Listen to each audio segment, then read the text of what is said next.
जैसे आशीष, चलिए देखते हैं कल मार्केट कहाँ मोमेंटम कर सकता है, कौन से लेवल इम्पोर्टेंट है। जैसा कि हमने कल यहाँ पे प्लान किया था कि यानी कि इस वाली रेंज को अगर मार्केट नीचे की तरफ में यहाँ पे ब्रेक करता है तो अपन नीचे की तरफ में यहाँ पे ब्रेक करता है तो अपन यहाँ पे क्या करेंगे कि एक शॉर्ट की पोजीशन क्वांटिटी कम होगी। बट अगर 400 के नीचे अगर ये निकलता है तो एग्रेसिव होके अपन यहाँ पे शॉर्ट कर सकते हैं। बट हुआ क्या कि मार्केट यहाँ पे ओपन हुआ, यानी कि बैंक निफ्टी ओपन हुआ करीब 700 के आसपास। 700 ओपन होने के बाद में मार्केट ने क्या किया कि यहीं पे बैंक निफ्टी ने पूरा दिन, यानी कि पूरा दिन यहाँ पे खत्म कर दिया, यानी कि इसी रेंज में, यानी कि 90 से 100 पॉइंट की रेंज में यहाँ पे ट्रेड होता रहा। तो कोई भी ऐसा मतलब अच्छा ट्रेड अपन को मिला नहीं जो अपन को मिलना चाहिए था। बट यहाँ पे लास्ट टाइम पे इसने एक डाउन ट्रेंड, यानी कि डाउन में एक अच्छा खासा मूव दिया, लेकिन यहाँ पे वॉलेटिलिटी क्रिएट होने के कारण यहाँ पे इसी रेंज में आके मार्केट क्लोज हो गया है। तो कल को अपन, कल के सेशन में अगर देखें तो अपन को बैंक निफ्टी किस तरीके से ट्रेड करना है, सबसे इंपॉर्टेंट रेंज है कि अगर अपन यहाँ से देखें तो ऊपर से एक यहाँ पे अ,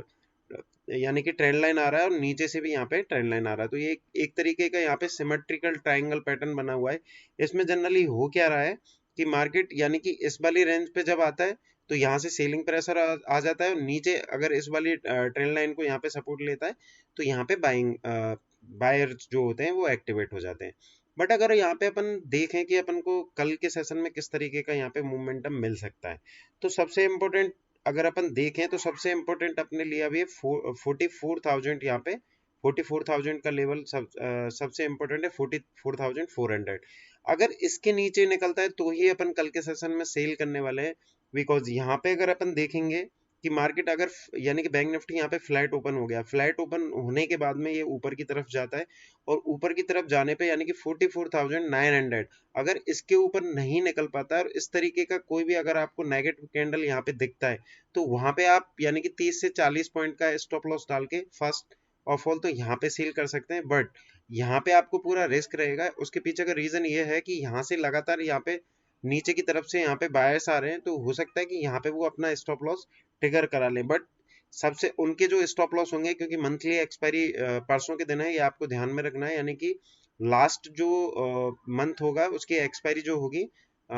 यानी कि मंथ का जो लास्ट गुरुवार होगा उस दिन एक्सपायरी होगी, और बाकी के जो 3 वीक जो होंगे उसमें जो एक्सपायरी होगी वो वेडनेसडे के दिन होगी। तो यहाँ पे अपन को क्या देखना है कि अगर फर्स्ट थिंग यहाँ पे अगर ये गैप अप ओपन हो जाता है इस वाले लेवल पे और यहाँ पे कोई भी नेगेटिव प्राइस एक्शन दिखता है तो आपको यहाँ पे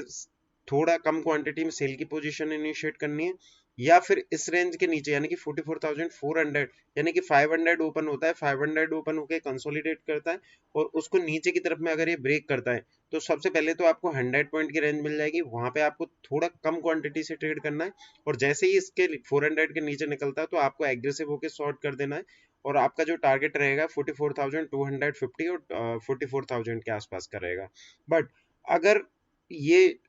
इसी रेंज में यहाँ पे ओपन हो जाता है और इस रेंज में ओपन होने के बाद में यानी कि अपन को ये रेंज यहाँ पे मार्क कर लेनी है, क्योंकि आज के दिन पूरा दिन यहाँ पे मार्केट ने खत्म कर दिया है। तो या तो ये 700 के ऊपर निकले तो यहाँ पे आपको थोड़ी सी क्वांटिटी रखनी है, लेकिन बहुत ज्यादा लंबा टारगेट आपको रखना नहीं है, क्योंकि 44,900 और 45,050 इस वाले लेवल तक आप यहाँ पे बाय कर सकते हो। उस कंडीशन में आपका जो स्टॉप लॉस रहेगा 44,500 का रहेगा। बट अगर ये 500 को ब्रेक करता है तो नीचे की साइड में अपन को ट्रेड करना है, जो मैंने आपको समझा ही दिया है। तो मोस्टली अपन को सबसे पहले तो देखना ये है कि मार्केट ओपन कहाँ होता है। वैसे यहाँ पे अगर अपन देखें कि इस वाला ये वाला जो लो था इसको मार्केट ने ब्रेक किया, बट यहाँ पे क्या हुआ, बायर एक्टिवेट हुए और वापस से उसको ऊपर ले जाने का ट्राई कर रहे हैं। तो यहाँ पे क्या है, कहीं ना कहीं बायर्स एक्टिव हैं, और बायर्स कहाँ पे स्टॉप लॉस ट्रिगर होगा, यानी कि 44,400 के आसपास बायर्स का स्टॉप लॉस यहाँ पे होगा, और यहाँ से जैसे ही नीचे निकलेगा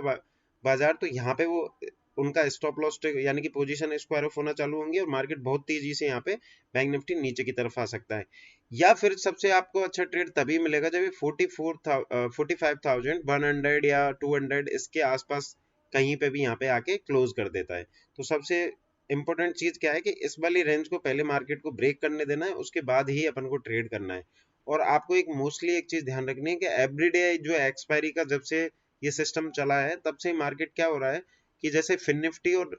निफ्टी की जब जब जब एक्सपायरी होती है तो मार्केट में इतना खासा मूवमेंटम नहीं हो सकता है। अगर हो सके तो आपको ट्यूसडे और थर्सडे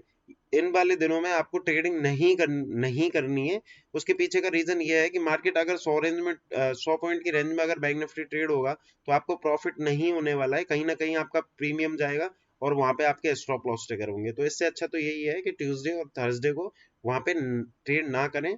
और अगर ज्यादा जानकारी आपको लेनी है तो अपना जो एप्लीकेशन है प्ले स्टोर से उसको सर्च करके डाउनलोड कर सकते हैं। तो आज के लिए